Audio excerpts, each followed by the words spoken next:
नमस्कार, SBT news में आपका स्वागत है। पेश है 24 अप्रैल बुधवार सुबह 6:15 बजे राजस्थान की बड़ी खबरें।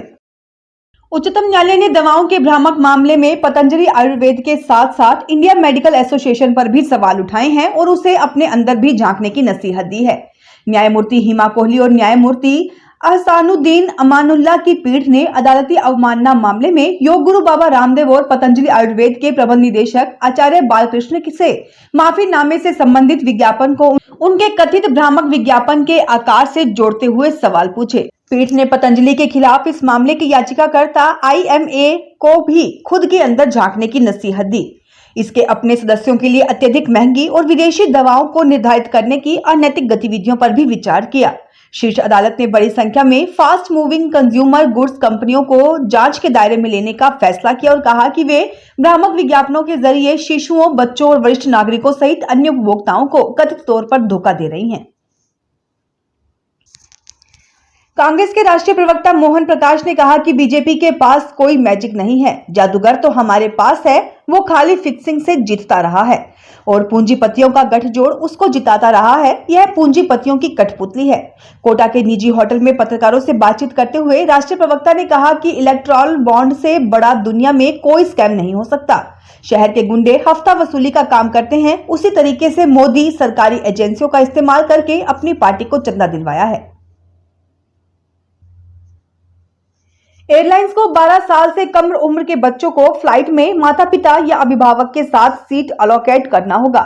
Directorate General of Civil Aviation ने इसे लेकर नई ट्रैवल गाइडलाइंस जारी की है।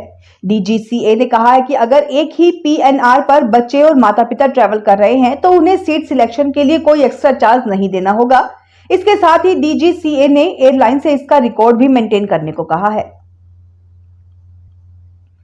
हनुमान बेनीवाल, जिन्होंने गठबंधन से पहले कांग्रेस पर खूब तंज कसा, वे अब पूर्व सीएम अशोक गहलोत के बेटे वैभव गहलोत के लिए प्रचार में जुट गए हैं। वैभव के लिए दोनों मंच पर आए और बेनीवाल ने गहलोत के लिए वोट मांगते हुए ये भी दावा किया कि वे हर जगह राजस्थान में वोट मांगने नहीं जा रहे हैं। दरअसल दूसरे चरण में 26 अप्रैल को चुनाव होने हैं और जालोर सिरोही सीट से कांग्रेस ने वैभव गहलोत को चुनावी मैदान में उतारा है। इसे लेकर मंगलवार को हनुमान बेनीवाल की भीनमाल के बागोड़ा और सांचौर के डूंगरी में सभा थी। दिल्ली के राउज एवेन्यू कोर्ट ने मंगलवार 23 अप्रैल को अरविंद केजरीवाल की न्यायिक हिरासत 7 मई तक बढ़ा दी है। इसके पहले केजरीवाल की कस्टडी 1 अप्रैल से 15 अप्रैल फिर उसके बाद 23 अप्रैल तक बढ़ाई गई थी। कोर्ट के इस आदेश के बाद केजरीवाल अब लोकसभा चुनाव के दूसरे और तीसरे फेज की वोटिंग के दौरान भी जेल में रहेंगे। केजरीवाल के अलावा बीआरएस नेता के कविता और एक अन्य आरोपी चरणप्रीत की कस्टडी भी 7 मई तक बढ़ा दी गई है।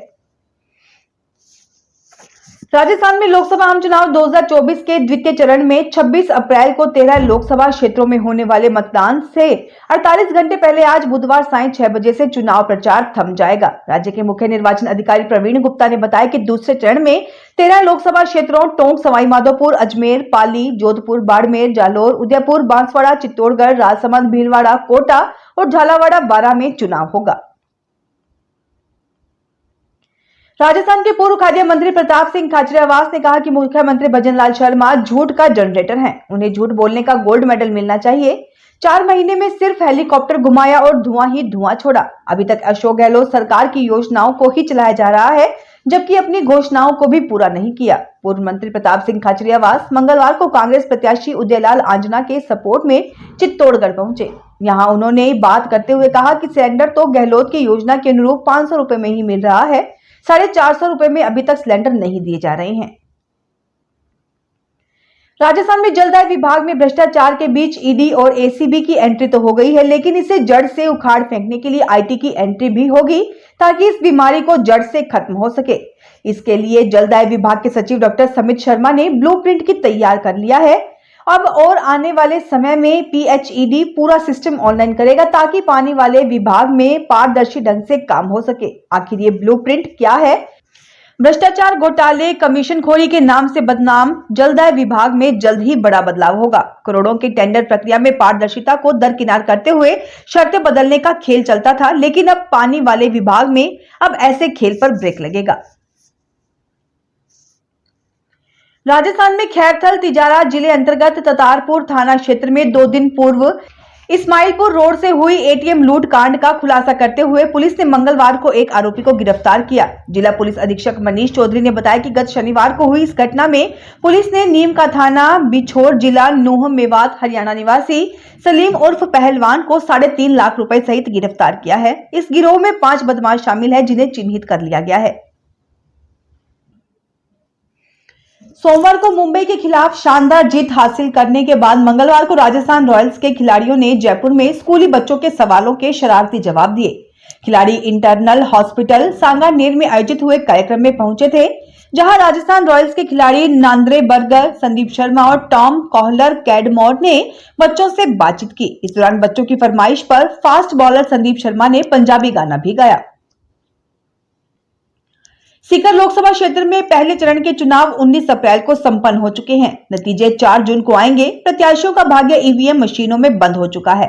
सीकर लोकसभा क्षेत्र की सभी ईवीएम मशीनें एसके कॉलेज परिसर में बनाए गए स्ट्रांग रूम में सीसीटीवी की निगरानी सहित 3 लेयर सुरक्षा के बीच रखवाई गई हैं। ईवीएम मशीनों की निगरानी के लिए स्ट्रांग रूम के बाहर 36 सीसीटीवी कैमरे लगाए गए हैं। सीआरपीएफ के जवान 24 घंटे ईवीएम की सुरक्षा में लगे हुए हैं। कॉलेज के प्रवेश द्वार से लेकर एग्जिट गेट तक पुलिस का कड़ा पहरा है। जयपुर अंतर्राष्ट्रीय एयरपोर्ट पर पिछले 1 साल में 7 लाख यात्री भार बढ़ा है। कोविड के बाद एक बार फिर एयरपोर्ट से यात्री भार का आंकड़ा करीब 55 लाख तक जा पहुंचा है। यानी जयपुर एयरपोर्ट से रोज औसतन 15,000 यात्रियों ने यात्रा की है। यात्री भार के ये आंकड़े एयरपोर्ट प्रशासन और एयरलाइंस के लिए उत्साह बढ़ाने वाले हैं। जयपुर अंतर्राष्ट्रीय एयरपोर्ट से वित्त वर्ष 2023-24 में 54,66,000 यात्रियों ने यात्रा की है। मणिपाल यूनिवर्सिटी जयपुर की ओर से परिसर में ऑनलाइन डिग्री के शिक्षार्थियों के लिए एक व्यक्तिगत कार्यक्रम एकम 2024 का आयोजन किया गया। देश भर से एमबीए, एमसीए, एमसीओएम, बीसीए, बीबीए, बीसीओएम और एमएजेएमसी सहित एमयूजे के विभिन्न ऑनलाइन कार्यक्रमों में शामिल स्टूडेंट्स ने इसमें हिस्सा लिया। ऑनलाइन शिक्षार्थियों को मिलने और मूल्यवान कनेक्शन बनाने के लिए इंटरेक्टिव स्थान बनाने के लिए हर साल एकम का आयोजन किया जाता है। केंद्रीय जांच ब्यूरो ने मंगलवार को दिल्ली पुलिस के एक हेड कांस्टेबल को 20,000 रुपए की रिश्वत लेते हुए रंगे हाथों गिरफ्तार किया।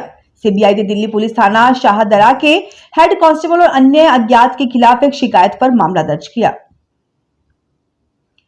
अब राजस्थान परिवहन विभाग में किसी भी प्रकार की कोई नकद राशि जमा नहीं होगी। इसके लिए परिवहन विभाग के मुख्यालय से आदेश जारी कर दिए गए हैं। यानी कि अब आपको परिवहन विभाग में कोई काम है तो ऑनलाइन चालान ही जमा करवाना होगा।